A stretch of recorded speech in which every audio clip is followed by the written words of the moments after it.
esclusione per i veneti, non si discute, i veneti non possono pagare la tassa a Venezia.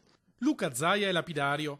Nessun veneto dovrà pagare per mettere piede nel capoluogo della sua regione. La presa di posizione del governatore, netta e ultimativa, segue quella del suo assessore al turismo Federico Caner, che applaudiva l'imposta ma a condizione non fosse indirizzata ai residenti nella regione, e del presidente del Consiglio Veneto Roberto Ciambetti. Bene far pagare i turisti, scandiva il leghista, ma non possiamo considerare tali quanti vivono e risiedono regolarmente in Veneto. A questi cittadini che hanno in Venezia la loro capitale e punto di riferimento culturale, oltre che politico e amministrativo, non si può applicare una tassa d'ingresso.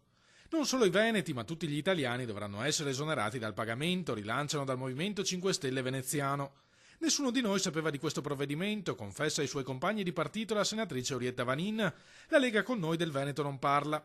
Abbiamo appreso in aula che c'era un emendamento del governo su Venezia e ne abbiamo preso atto. Se ci fosse stata una condivisione coi parlamentari ne sarebbe uscito un testo diverso.